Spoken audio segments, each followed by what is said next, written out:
Siguiendo con el tema 6, vamos a ver una segunda parte del tema, en el cual vamos a tratar las propiedades de las soluciones, ecuación de Duhem-Magules, aplicación de la ley de Raoult de las disoluciones ideales, soluciones no ideales, desviaciones del comportamiento ideal, y por último, pero eso ya lo dejamos para el otro, son las propiedades cualitativas de las soluciones a partir de su potencial químico. Decimos que una solución es ideal a aquella que obedece a la forma idealizada de la ley de Raoult en el intervalo completo de composiciones a todas las presiones y a todas las temperaturas. Recordemos que ustedes ya habían visto en química general cuál era el enunciado de la ley de Raoult. La ley de Raoult dice que la presión de vapor parcial de un constituyente de una solución líquida es igual al producto de su fracción molar por la presión parcial en el estado puro, según esta ecuación. Entonces, PI, pequeña, minúscula, la llamamos a la presión de vapor parcial del constituyente de una solución. Va a ser igual a la fracción molar. Acuérdense que la fracción molar de un constituyente 1, por ejemplo, I, es igual a la fracción molar de ese, va a ser igual al número de moles de ese constituyente sobre el número de moles totales. Todo esto ya lo han visto ustedes, simplemente para recordar. Entonces, la fracción molar, la presión parcial de un constituyente en una solución líquida va a ser igual a su fracción molar por la presión parcial en el estado puro. A fines termodinámicos se usa la forma idealizada, donde la fuga F va a ser la fugacidad del constituyente I en el vapor o en la solución en el equilibrio con su vapor. Donde entonces la fugacidad del constituyente I va a ser la fracción molar de dicho constituyente por la fugacidad del líquido puro a igual presión y temperatura. Para una solución de dos componentes, si la ecuación que acabamos de ver de fugacidad se aplica a un constituyente en el intervalo completo de composiciones, deberá también aplicarse al otro. Por lo que en una solución ideal, la fugacidad de cada componente es proporcional a la fracción molar en la solución dada a todas las concentraciones. La constante de proporcionalidad es la fugacidad del correspondiente constituyente puro a la temperatura y presión del sistema. Por lo tanto, ¿qué quiere decir esto? Que la fugacidad ideal es directamente proporcional a su fracción molar. O sea, es directamente proporcional ¿a qué? A la cantidad de partículas que tenemos en la solución.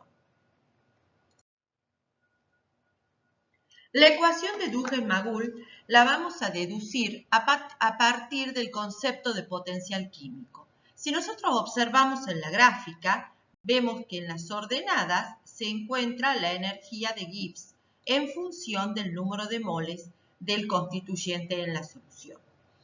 Entonces, de uno de los constituyentes en la solución. Entonces, veamos. Esta va a ser la gráfica de la energía libre en función de ese constituyente, de la concentración de ese constituyente, donde en un punto dado a una determinada cantidad A, por ejemplo, del constituyente, la pendiente en ese punto va a ser el potencial químico de la sustancia. ¿Bien? Y esto en una ecuación se puede poner de la siguiente manera, ¿sí? Como cualquier pendiente de cualquier curva. Va a ser la derivada de G, en este caso de la energía de Gibbs, en función del número de moles, a presión, temperatura y número de moles de los otros componentes constantes.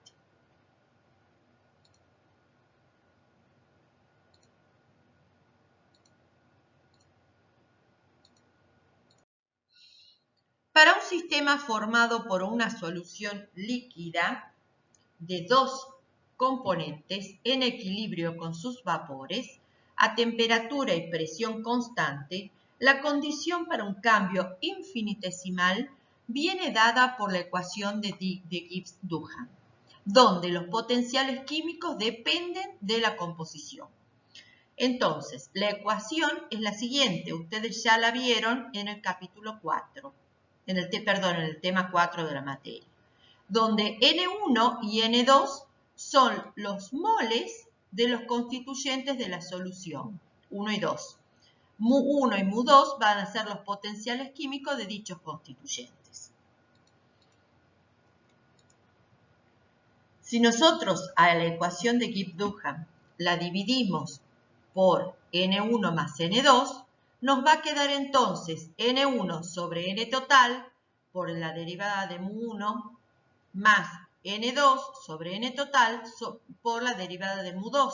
Y esto va a ser igual a 0, donde estos términos no es otra cosa que la fracción molar de X1, o sea, de 1, y esta va a ser la fracción molar de 2.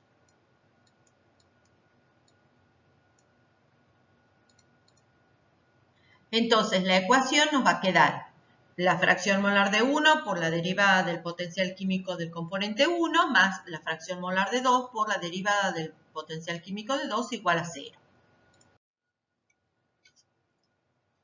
A su vez, si nosotros sabemos que el potencial químico de cualquier constituyente es función de la temperatura, la presión y la composición de la solución, y si trabajamos a presión y temperatura constante, para un cambio infinitesimal, la variación del potencial químico dependerá solamente de la concentración o de la composición de la solución. Entonces, la variación de mu va a ser la derivada parcial de mu con respecto a la fracción molar de I a presión y temperatura constante. Ahora, si a esta expresión la sustituimos en la expresión que acabamos de encontrar de la ecuación de Gibbs-Duhem,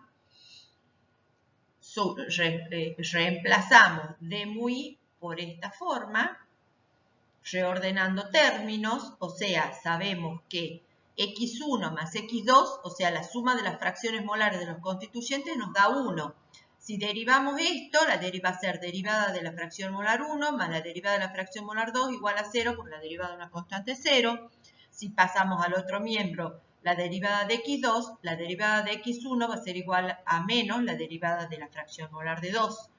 Y reemplazando por el valor de X1 acá, y a su vez derivando con respecto al logaritmo neperiano de X1, o sea, metemos X1 dentro de la ecuación derivando en función de su logaritmo neperiano, reemplazando en los términos, encontramos entonces que, reordenando la ecuación, nos va a quedar que la variación de la derivada parcial del potencial químico del constituyente 1 con respecto al logaritmo neperiano de la fracción molar de 1 a presión y temperatura constante menos la variación del potencial químico de 2 con respecto al logaritmo neperiano de la fracción molar de 2 a presión y temperatura constante va a ser igual a 0. Y esto no es otra cosa que la forma útil de la ecuación de Gibbs-Duhem. El potencial químico de cualquier constituyente viene definido por el potencial químico de ese constituyente en la solución, va a ser igual al potencial químico puro a temperatura constante más RT, saben que R es la constante universal de los gases, por T la temperatura en Kelvin, por el logaritmo neperiano de la fugacidad del constituyente en el líquido o en la fase de vapor con la que está en equilibrio su líquido. Si derivamos esto, nos va a quedar que la derivada de ese potencial químico del constituyente I va a ser igual a RT por la derivada del logaritmo neperiano de la fugacidad. Diferenciando, reemplazando en 6, o sea, la ecuación que teníamos anterior de Duhem y Gibbs, nos va a quedar la famosa ecuación que estamos buscando de Duhem-Margules, que va a ser la variación del logaritmo neperiano de la presión parcial 1 con respecto a la derivada del logaritmo neperiano de 1 a presión y temperatura constante va a ser igual a la variación del logaritmo neperiano de la presión 2 con respecto a la fracción molar 2 a presión y temperatura constante, donde P1 y P2 son las presiones de vapor parciales de los constituyentes 1 y 2 en el equilibrio con el líquido que contienen las fracciones molares X1 y X2 respectivamente de estos. Es aplicable a cualquier disolución de dos constituyentes, independientemente que la disolución sea ideal o no. Esto nos indica, ¿qué nos indica esta relación? Que lo que se observa en un componente también debe verificarse en el otro componente. Los comportamientos de los componentes no son independientes entre sí, o sea que si alguno sufre una variación, la misma variación la sufre el otro componente.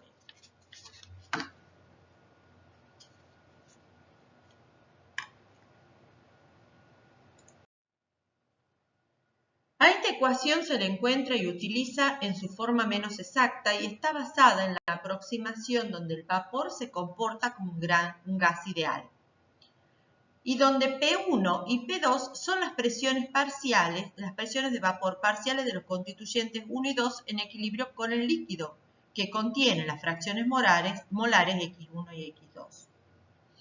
Esta ecuación es aplicable a cualquier solución líquida de dos constituyentes, independientemente que la solución o el vapor sean ideales o no. ¿Cuál es la aplicación de la ley de Raoult a ambos constituyentes de una solución ideal? Por medio de la ecuación que acabamos de encontrar de Duhem-Margules, se puede demostrar que si la ecuación de Raoult es aplicable a un constituyente de una disolución binaria ideal en el intervalo de composiciones, deberá ser aplicado también al otro constituyente. Supongamos que la ley es válida para el constituyente 1. Entonces, según la ley de Raoult, vamos a ver que la fugacidad de 1 va a ser igual a la fracción molar de 1 por la fugacidad del compuesto a presión y temperatura constante.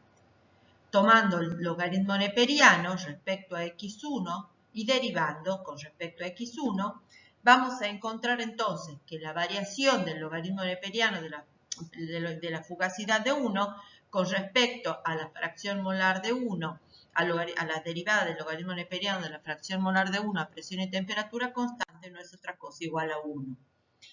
El resultado es aplicable a todas las concentraciones, a presión y temperatura constante. Por lo tanto, si es aplicable a todas las concentraciones, va a ser también aplicable al otro componente, o sea, el componente 2. Si integramos esta ecuación, encontramos entonces de nuevo la ley de Raoult, donde la fugacidad de 2 va a ser igual a la fracción molar de 2 por F2.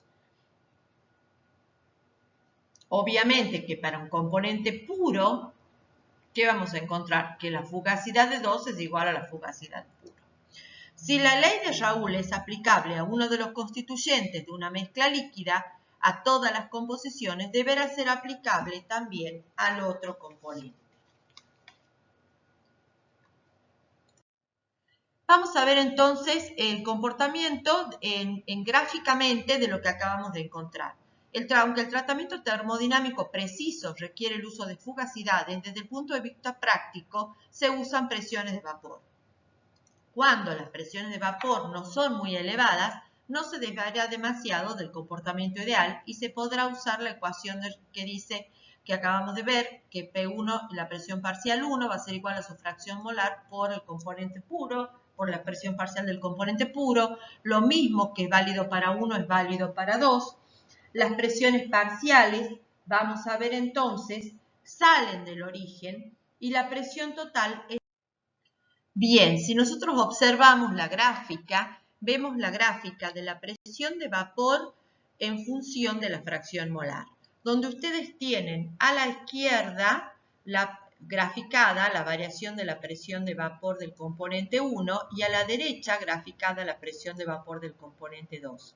En las abscisas está la fracción molar de la solución, donde en un extremo vamos a tener el componente 1 puro, porque su fracción molar es 1, y en el componente 2 vamos a tener el componente 2 puro, en la derecha.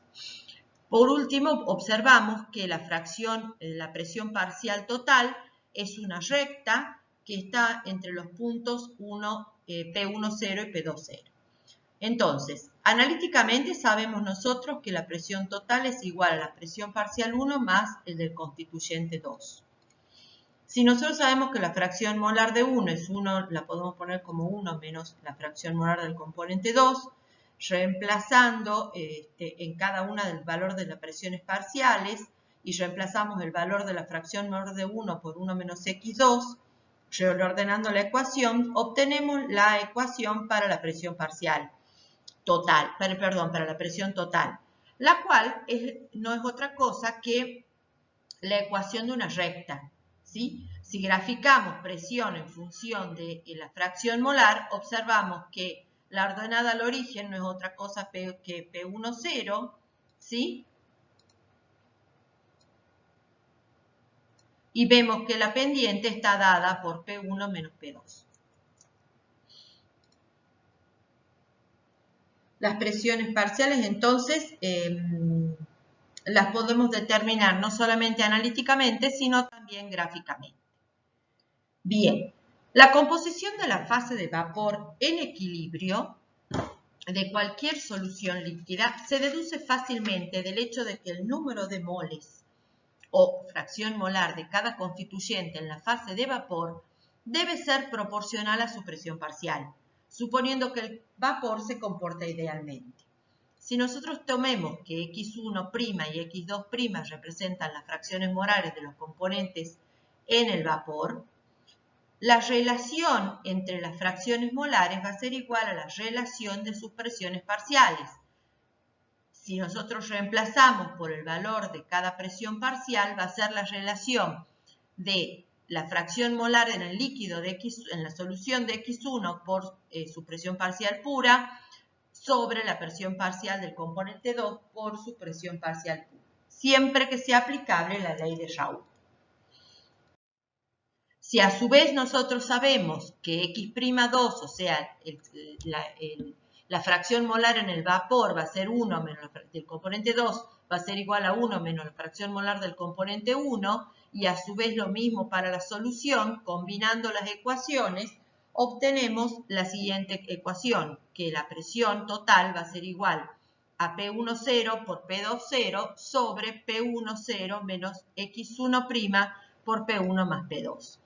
Por lo tanto, la presión de vapor total no es una función lineal, como podemos ver, de la composición del vapor en fracciones molares.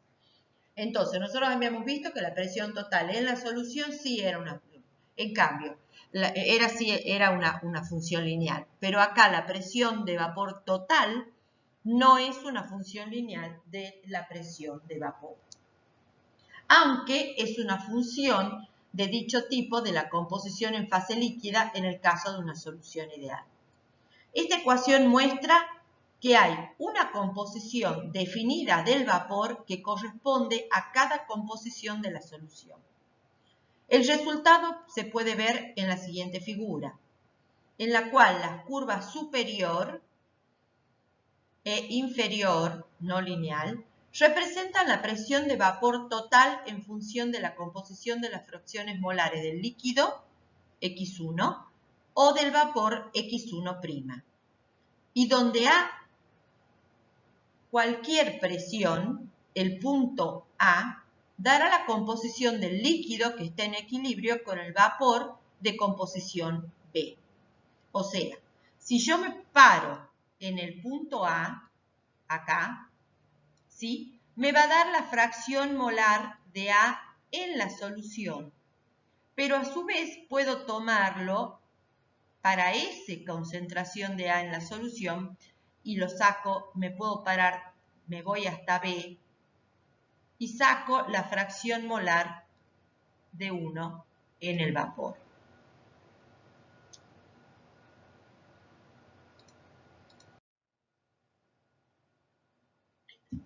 Para poder obtener la composición del vapor correspondiente, por ejemplo, en una solución para la cual X2 es igual a 0,2 molar, en este caso tenemos la gráfica de la curva líquido-vapor de una solución ideal, donde tenemos que por arriba va a estar la curva de composición del líquido ¿sí?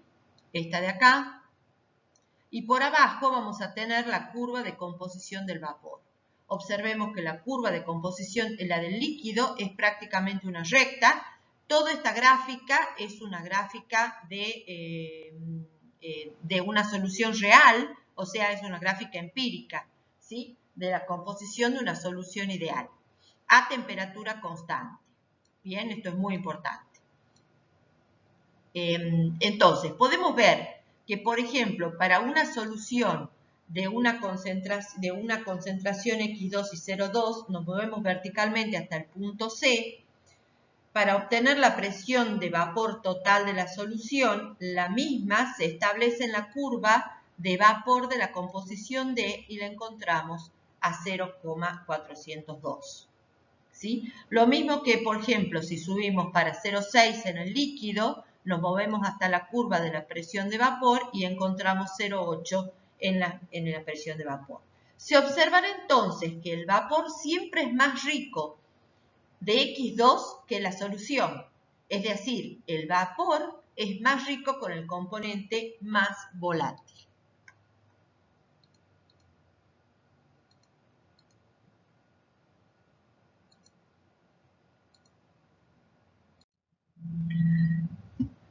Bien, ¿qué va a pasar en soluciones? Hasta ahora hemos estado viendo la composición, el comportamiento de soluciones idealizadas, o sea, soluciones ideales. ¿Qué pasa ahora con las soluciones no ideales? ¿Sí? O sea, las desviaciones del comportamiento ideal.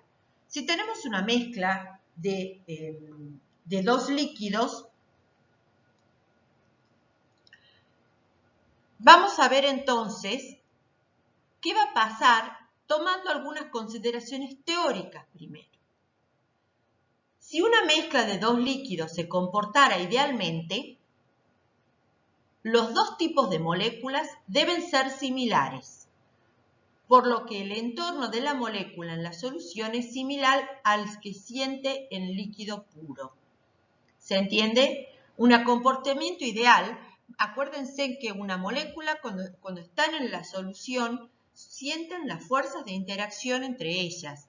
Esas fuerzas de interacción provocan diferentes tipos de comportamientos según sea la semejanza de las moléculas que componen la sustancia líquida, ¿sí? Por ejemplo, acuérdense lo que decíamos siempre cuando hablábamos de soluciones en química, que se hablaba en química general, lo semejante disuelve a lo semejante.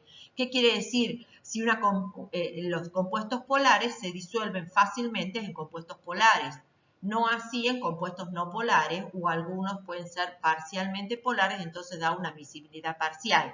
Todo eso lo hemos visto en la clase anterior. Entonces, acá vamos a racionalizar lo que habíamos visto en la clase anterior. El comportamiento ideal, o sea, va a tender una solución real a comportarse idealmente si los dos tipos de moléculas son similares.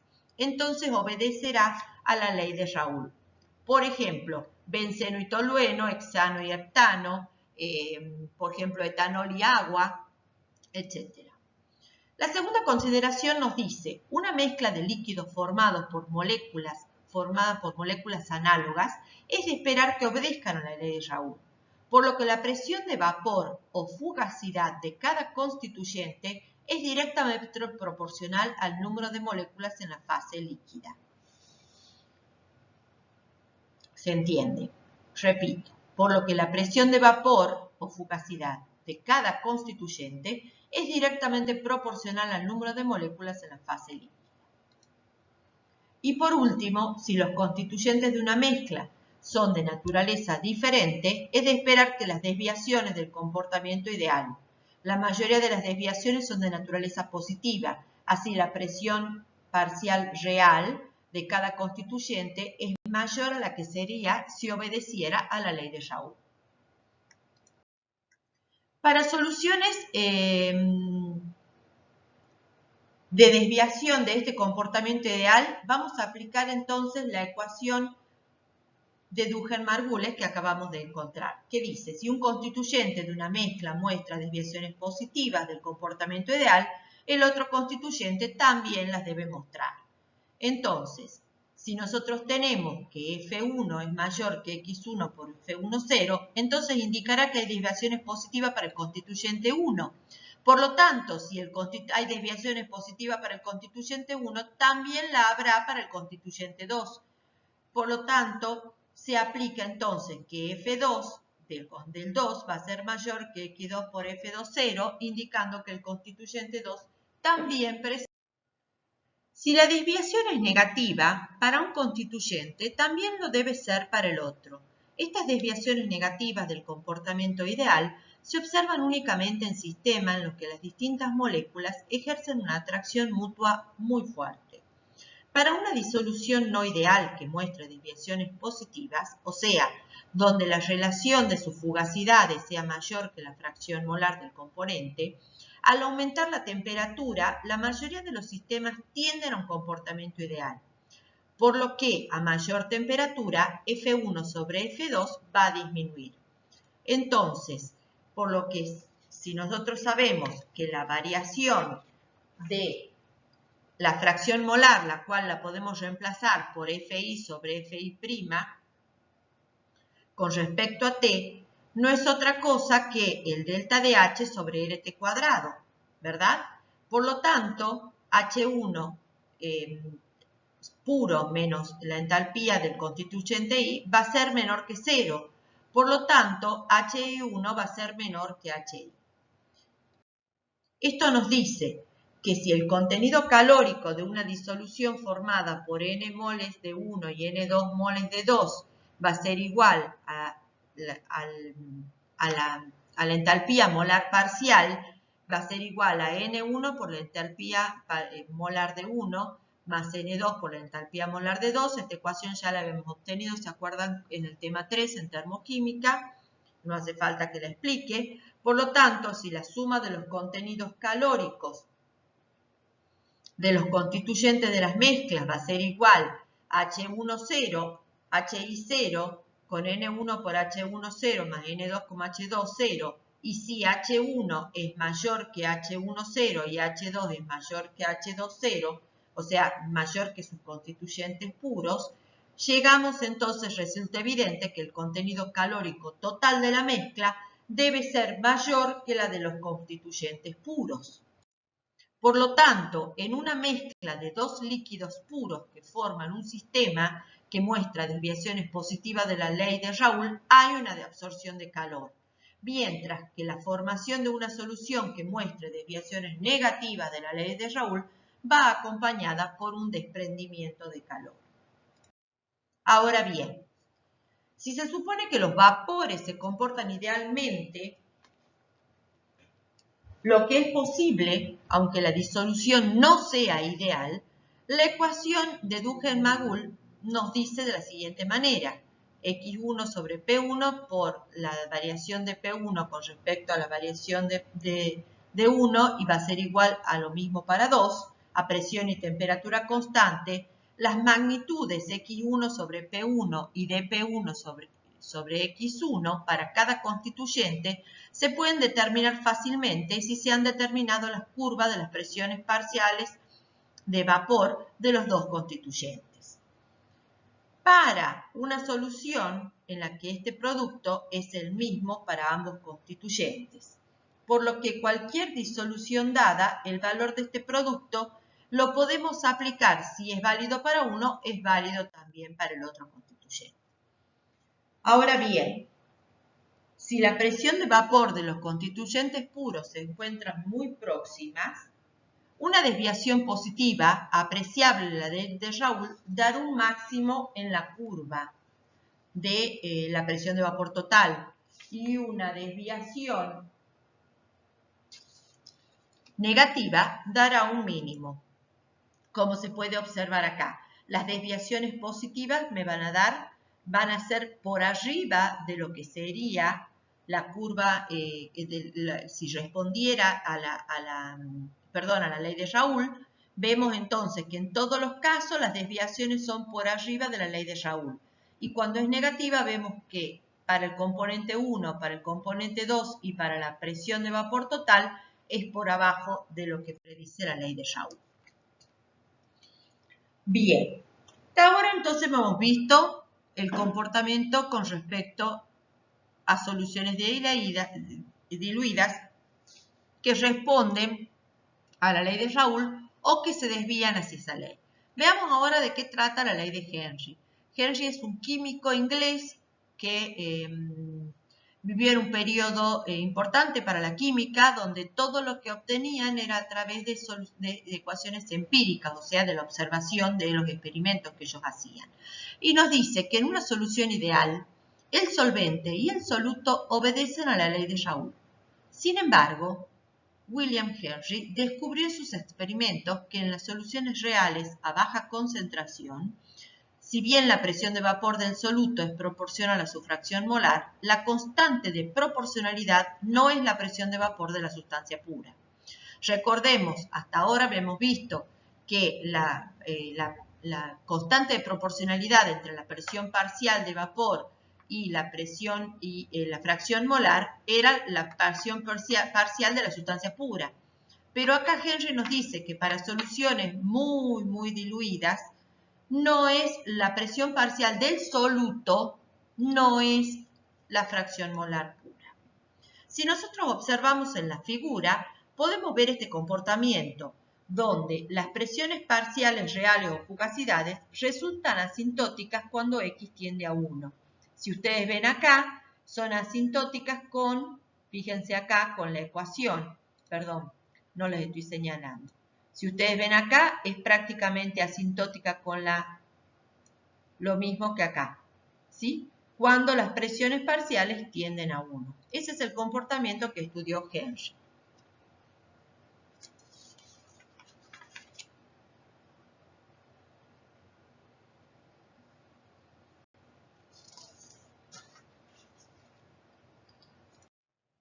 Se encontró experimentalmente que cuando la fracción molar de un constituyente dado de una solución tiende a 1, la fugacidad de dicho constituyente tiende al valor para un sistema ideal. En una disolución diluida o en una solución diluida, el comportamiento del disolvente se aproxima al exigido por la ley de Raoult, aunque se desvíe de la linealidad a soluciones concentradas. Entonces, si llamamos 1 al solvente y 2 al soluto, para soluciones diluidas va a ser cuando x1 tiende a 1 y x2 tiende a 0. Luego, entonces, la fugacidad de 1 va a ser igual a su fracción molar por la fugacidad puro del compuesto puro. Esto se da siempre y cuando x1 tiende a 1, x2 tiende a 0, o sea, soluciones muy diluidas. Obedecerá entonces la ley de Raoult, pero el soluto no, a menos que el sistema en conjunto muestre desviaciones muy pequeñas o ninguna del comportamiento ideal. Entonces, podemos responder a esto de la siguiente manera. La expresión idealizada de la ley de Henry nos dice que la fugacidad del componente 2, o sea, del soluto, va a ser igual a su fracción molar por una constante K, siempre y cuando en soluciones sean muy diluidas. Si nosotros observamos la siguiente gráfica del comportamiento de una solución de cloroformo, y vemos entonces que la fracción molar del cloroformo y acetona, vemos que los puros de cloroformo van a ser, les voy marcando, va a ser esta, mientras que la acetona, el comportamiento va a ser este. Vemos entonces que en ambos casos la desviación es negativa del comportamiento de Raoult, ¿sí? Y las curvas son asintóticas con respecto, si nosotros vemos en líneas de puntos, se observa el comportamiento que sería con respecto a la ley de Raoult y la vamos a marcar con rojo a la desviación con respecto a la ley de Henry, o sea, para el soluto. Vemos que este comportamiento es asintótico con las curvas reales, ¿sí? En esta expresión, entonces, x2, siendo la fracción molar del soluto, y K es una constante empírica con dimensiones de presión. ¿Por qué dimensiones de presión? Porque si ustedes observan la ecuación de la ley de Henry, X2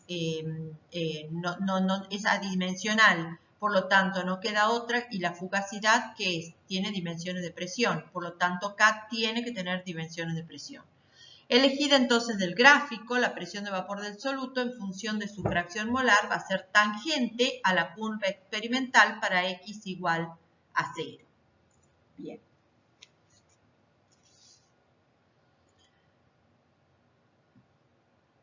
Por lo que vimos entonces, una solución diluida será aquella en la que el solvente obedece a la ley de Raoult y el soluto obedece a la ley de Henry. La fugacidad del soluto, entonces, en una solución diluida va a ser proporcional a su fracción molar. Si nosotros esto vemos a nivel microscopio, podemos ver que en una solución diluida, el medio en que se encuentran las moléculas de solvente difieren levemente del medio del solvente puro. O sea, en una solución muy diluida, ¿qué es lo que tenemos en su mayoría? Moléculas de solvente. ¿Quién siente diferente en una solución diluida? Y serán las moléculas de soluto que están, como estas, por ejemplo, acá hay una moleculita de soluto, acá atrás podemos ver otra, y así, porque al ser una solución diluida, vamos a encontrar mayor cantidad de moléculas de solvente que de soluto. Por lo tanto, el soluto es totalmente diferente al medio del soluto puro.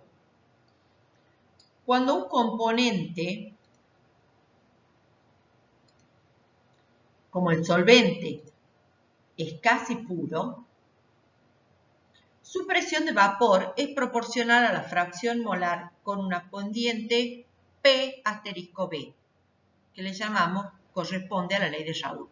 La presión de vapor del componente en menor cantidad, o sea, el soluto, es proporcional a la fracción molar, pero la constante de proporcionalidad acá le vamos a llamar KB, según la ley de Henry. Entonces veamos, en la siguiente gráfica graficamos la presión en función de la fracción molar de B, o sea del soluto, y vemos que si responde la solución ideal a la ley de Raoult, me va a dar una fracción molar acá, ¿sí? Que es la fracción molar del solvente puro, mientras que la solución ideal de B, vamos a tenerla según si sigue la ley de Henry, vamos a tenerla a la KB acá arriba, que no es la misma.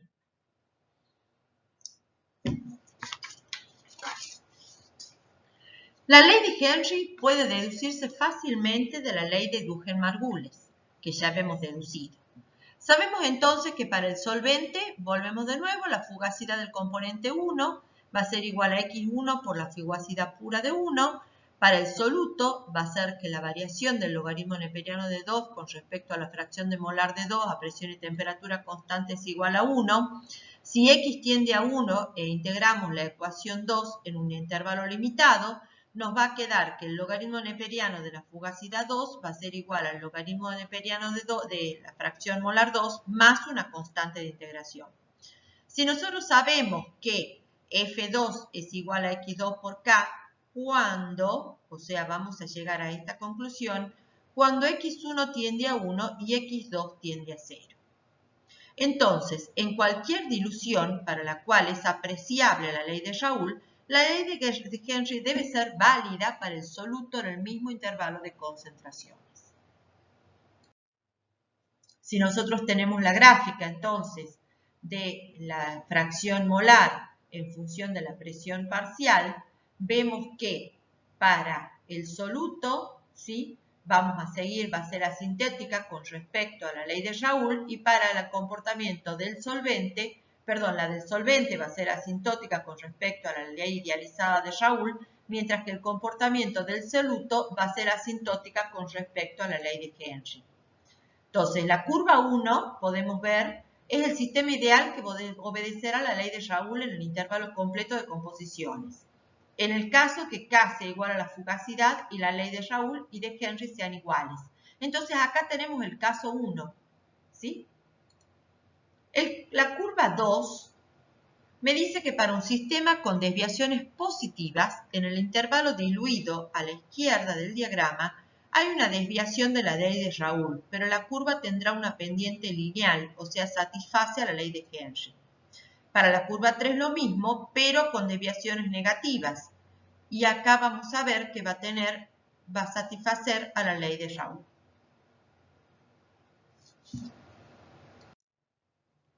Bien, por último, es un ejemplo de desviaciones a los comportamientos ideales para una solución de acetona y sulfuro de carbono, en las cuales pueden ver que la presión total acá arriba, ¿sí? Lo voy a pintar acá, hay una desviación positiva, ¿sí? Acuérdense, en la acetona y el sulfuro de carbono son dos compuestos que son no polares, entonces son similares, por lo tanto, las desviaciones esperables son las desviaciones positivas. Para la acetona vamos a tener una desviación también positiva y podemos ver que cuando estamos en la zona, ¿sí?, de soluciones muy diluidas, vamos a ver que prácticamente son asintóticas con respecto las curvas con respecto a la ley de Henry para soluciones ideales. Mientras que la ley de Raoul va a obedecer a estas líneas de punto que las tenemos acá adentro. Bien, con esto termina la segunda parte de este tema y ahora vamos a pasar en la siguiente clase a describir el comportamiento de las soluciones y sus propiedades con respecto al número de partículas presentes, que son las propiedades coligativas.